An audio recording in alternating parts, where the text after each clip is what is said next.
Olá, seja muito bem-vindo mais uma vez ao programa Em Foco aqui na TV+, o canal onde conhecimento é sempre mais.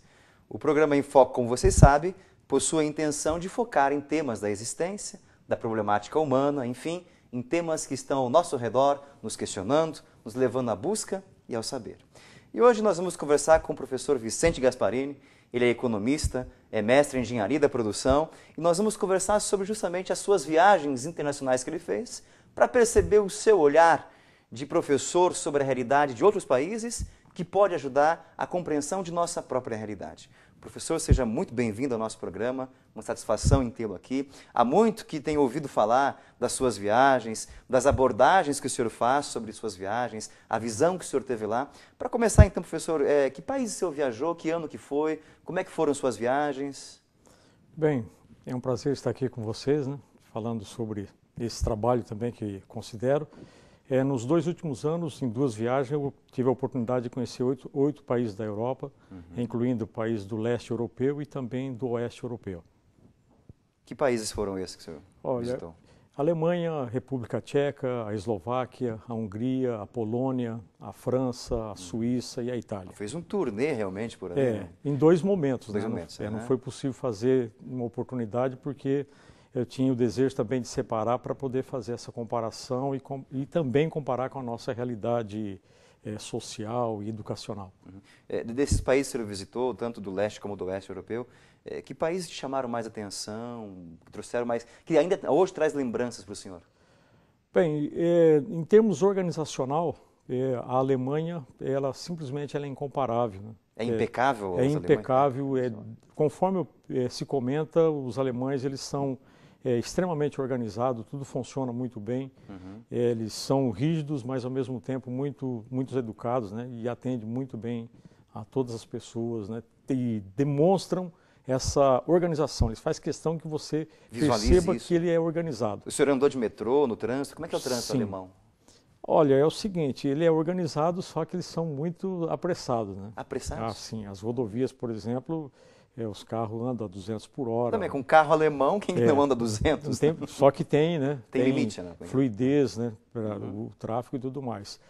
Eu tenho uma cena que eu passei na Alemanha, né? Que foi o primeiro país que eu entrei, foi o fato de estar comprando as coisas, né? Você entrava num bar ou numa lanchonete para comprar alguma coisa e normalmente a gente pagava e ia embora, né?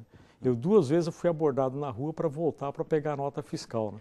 Eles exigiam? Exige para dizer, nós fazemos isso, e eu não estava entendendo o que estava acontecendo até que alguém me disse, olha, você tem que aprender a pagar, esperar ele guardar o dinheiro e trazer a nota fiscal para você. Você não pode sair, mesmo que seja uma água. E isso é uma questão cultural, todo alemão é assim nas Ele compras? faz questão de dizer, olha, eu faço as coisas certas. Puxa, que nós andamos na linha, nós fazemos as coisas exatamente certo. E isso com relação dos adultos para as crianças também, as crianças desde pequeno começam com esse processo também de fazer as coisas certas? Sim, porque é uma observação, né? Ou seja, o aprendizado também vem pela observação, né? O senhor citou a questão das rodovias, que são rodovias de velocidade muito rápida. Tem rodovias pedagiadas na Alemanha? Como é que é o esquema deles? Ou toda ação do governo, do Estado, como é que funciona? Não tem rodovia pedagiada, mas você paga a utilização, tem uma forma, eu não saberia eu não consegui entender, exatamente como funciona, mas tem um pagamento por isso, mas você não para, por exemplo, para ficar pagando o pedágio, ele funciona totalmente livre. E a questão de educação na Alemanha, o que você percebeu de cultura? Como é que é a relação do povo alemão com essa questão educacional? O senhor como professor que foi para lá, claro, né? E com certeza vai visualizar essa questão, né? Olha, como disse para você agora há pouco, essa parte da educação e da própria organização deles que foi o que chamou mais atenção, que demonstra esse outro lado formal deles, né? E tem um detalhe de não querer, por exemplo, sobrepor essa questão.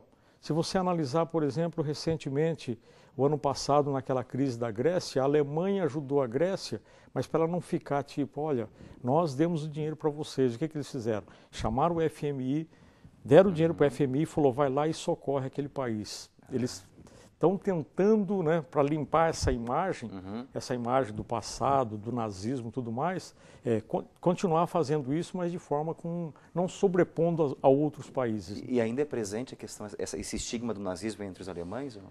Olha, Não, sim, não e sim, porque eles evitam a conversa, né? Você não deve... Uma ferida alemã mesmo, isso. Aparentemente não deve estar suscitando ou estar perguntando esse tipo de coisa, eles evitam essa conversa. Tanto é que os grandes campos de concentração, os que ficaram na história praticamente, que é Auschwitz, né, Birkenau, nem é na Alemanha, né? Fica na Polônia. O senhor esteve também em Auschwitz? Sim, também. Qual que foi a impressão da sua visita lá, professor? Bom, você visitar um campo de concentração é algo inusitado, né? É totalmente... Não é bem um roteiro de turismo. Não é bem um roteiro de turismo, mas eu fui exatamente para ver, para sentir esse clima, né, que as pessoas comentam e para ver efetivamente o que tinha lá. E você percebe, né, esse clima um pouco mais tenso, mais pesado, onde você vê agrupamento de pessoas em determinadas regiões dentro do campo de concentração, analisando, por exemplo, lá na câmara de gás, analisando um alojamento, e você vê todo esse clima. Não é um clima, assim, extremamente agradável. Sim, no campo de concentração, uma espécie de museu de visitação, existem pessoas especialistas para explicar o processo, para acolher, técnicos voltados para isso ou não? Existe professores de história. De história Eu mesmo. mesmo fui atendido por um professor de história, ele era um italiano especializado em campo de concentração, mais especificamente de Auschwitz, que é um professor de Cracóvia, né? Sim. Que Auschwitz fica a 80 quilômetros de Cracóvia. É próximo, então. É próximo, no rumo na estrada que vai para Varsóvia, né? Então, Cracóvia ao sul, Auschwitz ao centro e Varsóvia ao norte. Aí tem as pessoas que lá explica, né, área por área. Os próprios alemães, eles visitam os campos de concentração ou eles ainda têm um certo resguardo com relação a isso? A maioria dos que estavam lá eram estrangeiros ou não? A maioria estrangeiros de todo o mundo, mas você vê, tem muito agrupamento de judeus. Né? Nós encontramos pessoas de Israel mesmo, excursão de judeus, né, efetivo de Israel, visitando ali e analisando passo a passo. Como é que foi o processo? Isso. E quando o senhor estava lá, e com certeza o coração no Brasil, que relação você fazia? O Brasil, um povo da diversidade, da acolhida, da liberdade, e de repente um momento tão trágico da história daquilo. Bom, o que passa na cabeça quando você está visitando uma área assim pesada dessa natureza e que é uma coisa que eu particularmente insisto, né, nós aprendemos com a democracia. A gente precisa de aprender a ser democratas, efetivamente. Ou seja, nós conquistamos essa liberdade após a ditadura militar agora dos anos 1980, 1990, a aprender esse processo. Mesmo com toda a baderna, com a desorganização que existe, mas aprender com isso. A partir do momento que a gente aprender a se respeitar, se educar melhor, entender o limite dos outros, onde termina o nosso, começa dos outros, eu acredito que isso vai ser muito bom para todos nós. E ali demonstra, né? Sim. Exatamente o fato de o que é a democracia, né? Quando nós não sabemos, aí vem alguém e diz, bom, não sabe ser democrático, então vamos entrar com um regime diferenciado. Isso chama muito atenção. Já essa oposição de situações. Exatamente. Né? Bom, você está com o programa Em Foco na TV+, o canal onde conhecimento sempre mais. E hoje é um programa bem de imagens mesmo. Você está acompanhando aí todas as imagens que o professor trouxe de suas viagens. Vamos para um breve intervalo. Voltamos já já. Não saia daí. Hoje o programa está internacional. Fique conosco.